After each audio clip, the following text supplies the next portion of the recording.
down slimy Michelle Obama. Throughout her 8 years as First Lady, Michelle Obama spent millions of taxpayer dollars traveling and enjoying a lavish lifestyle. Now that she's no longer First Lady, Michelle has the audacity to complain about how hard it is to play that role. "The shards that cut me the deepest were the ones that intended to cut," Michelle said recently. Knowing that after 8 years of working really hard for this country, there are still people who won't see me for what I am because of my skin color. When Hollywood actor James Woods read her sob story, he didn't have much sympathy. What? One personal 747 and 32 assistants weren't enough for her 8-year vacation on your dime? The Academy Award-nominated actor wrote. "We couldn't have said it better ourselves."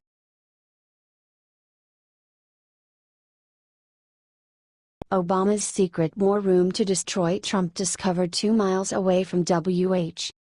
Barack Obama rocked Washington when he left the White House and moved just 2 miles away. He claimed he was staying in Washington, D.C. so his daughter Sasha could finish high school there. It has now become clear he had very different intentions. The Gateway pundit reported one-time aide to former President Bill Clinton Dick Morris revealed that Obama and group of aides have set up a secret war room tasked with stopping President Donald Trump.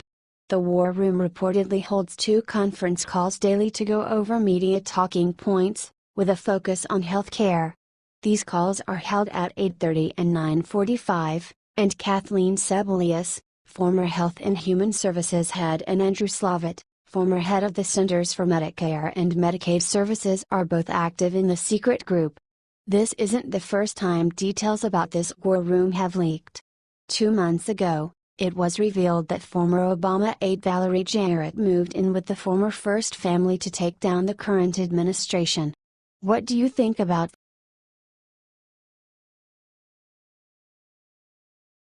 John McCain makes one of the most threatening moves against Trump? Just 1 week after blocking the Obamacare repeal bill, Arizona Senator John McCain has announced his desire to revive a long-standing attempt to reform the nation's immigration system when he returns to Washington. Before McCain left the Capitol to get treatment for brain cancer, he discussed the idea with Senate Minority Leader Chuck Schumer. The team has previously teamed up on unsuccessful immigration legislation in 2013 as part of the bipartisan effort known as the Gang of Eight. "Immigration reform is one of the issues I'd like to see resolved," McCain said on Thursday. "I've got to talk to him, Schumer, about when would be the best time. I think there are all kinds of deals to be made out there. I really do." McCain has been notoriously unsuccessful in this arena, failing to push immigration reform even when former President George W. Bush and Barack Obama wanted it. Now, he has an even greater hurdle in front of him. This comes at a time when McCain is rethinking his position on many issues in the face of his serious illness. "We'll know in a few weeks," McCain said of his cancer on Thursday. "I hate to use the word beat it, because it's not a matter of beating. You either get cured or you don't get cured. What do you think about?"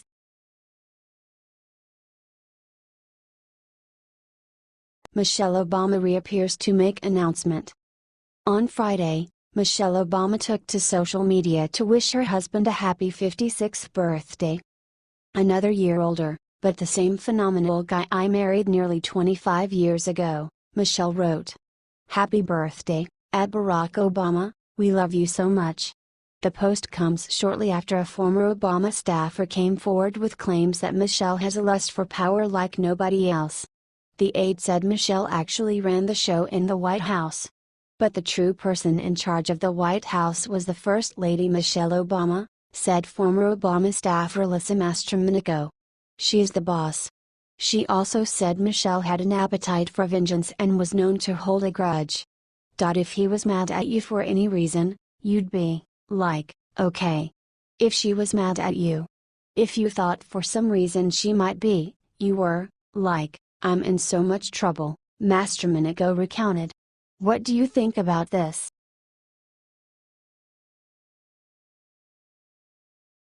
Breaking: White House's leaker identity has just been revealed.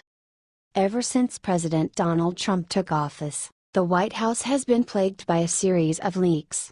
This week was no different when the transcript of conversations the president had with world leaders was released to the Washington Post. Now, the person responsible for the information going public has been exposed. A woman named Megan Bodask is being blamed for leaking the documents to the press. She had been in charge of editing and managing the transcripts. The classified transcript of Trump's conversation with Mexican President Enrique Pena Nieto was leaked at the end of January. The document stated that Trump indicated he was willing to launder his pledge to make Mexico pay for a border wall. "It will come out in the wash, and that is okay," Trump told Nieto. He then said, "If you are going to say that Mexico is not going to pay for the wall, then I do not want to meet with you guys anymore because I cannot live with that." In the conversation, Trump also told the leader not to say that to the press. What do you think about this? Should Bodask be punished for her action?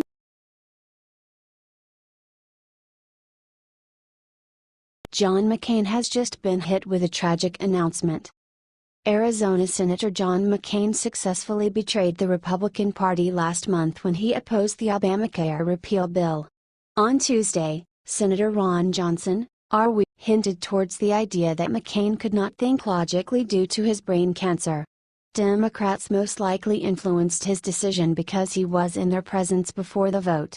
Conservative Tribune revealed that former Vice President and Delaware Senator Joe Biden called McCain before he placed his healthcare vote.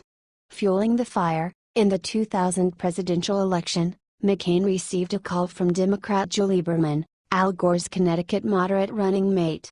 An article posted in the Washington Post written by Ed O'Keefe and Paul Kane states, Biden, the former vice president who often clashed in a collegial way with McCain on foreign policy matters, had a more emotional discussion with McCain.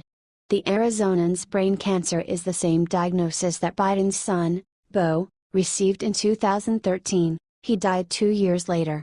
Those conversations set in motion the most dramatic night in modern Senate history. What do you think about this? Do you agree cancer affected this senator's decision?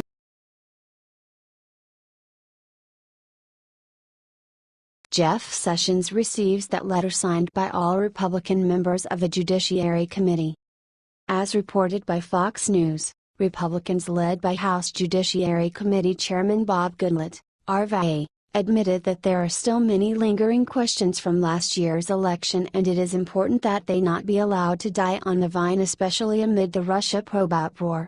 The Republican lawmakers urged that the American public had a right to know the facts, all of them, surrounding the election and its aftermath. We urge you to appoint a second special counsel to ensure these troubling, unanswered questions are not relegated to the dustbin of history. Because Robert Mueller is currently heading into a probable Trump-Russia collusion, the congressmen wish to assemble a completely separate special counsel probe. Republicans dispute questions about Hillary Clinton's conduct during the Obama administration election, which have been postponed as everyone's focus has been altered to center around the alleged Russia collusion. Clinton should not be let off the hook for all of the dishonest things she did during the 2016 election, and we are glad to see that Republicans are still fighting to see Clinton go down. Although the media refuses to post anything negative about Clinton, Republican lawmakers are still inclined to make her confess to what she did. Share this story if you think this investigation should happen immediately.